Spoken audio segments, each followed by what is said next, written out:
ভেঙে পড়ল বর্ধমানের ঐতিহাসিক লক্ষ্মীনারায়ণ জিউ মন্দিরের একাংশ। আজ সকালে হঠাৎ করেই হুড়মুড়িয়ে ভেঙে পড়ে যায় একাংশ।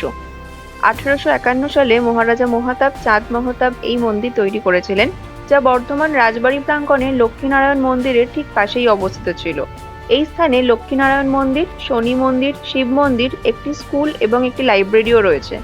ঐতিহ্যবাহী স্থান হওয়া সত্ত্বেও যথাযথ রক্ষণাবেক্ষণের অভাবেই এমন একটি গুরুত্বপূর্ণ স্থাপনার এই পরিণতি হয়েছে বলে এলাকাবাসীরা অভিযোগ জানিয়েছেন।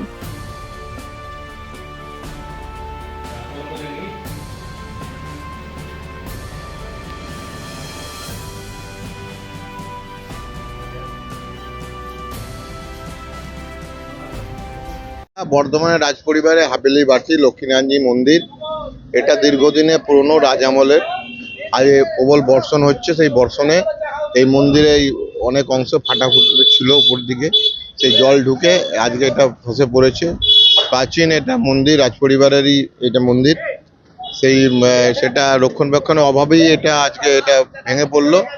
তো আমরা এসেছি, অনেক মানুষ দেখছেন। এখন বিপজ্জনক এই মন্দিরে দর্শনার্থী এবং পুজো পার্জা করতে এলে যদি কোনোটা ভেঙে পড়ে যায়।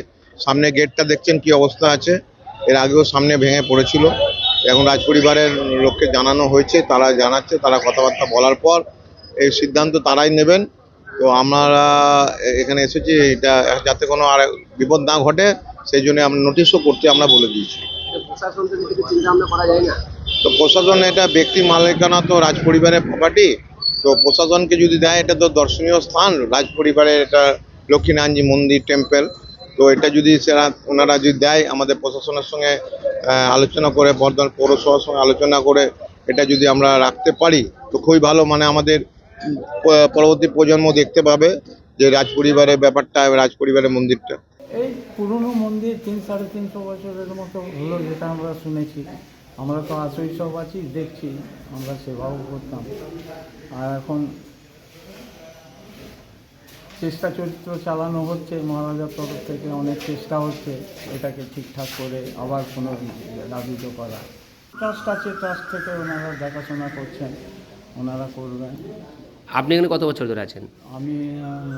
আমি নিজে আছি জন্ম থেকে, ধরুন 72 বছর। আপনার নাম? তারপর বাবা ছিলেন, দাদু ছিলেন।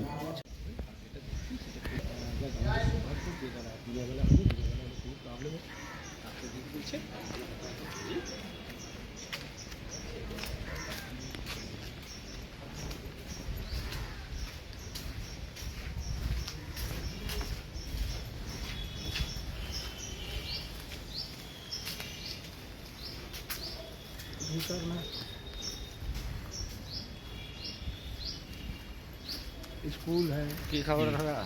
ভালো। समझे ना। स्कूल है, हिंद सांस्कृतिक परिषद है, लोग हैं, हम लोग हैं पहले के कर्मचारी।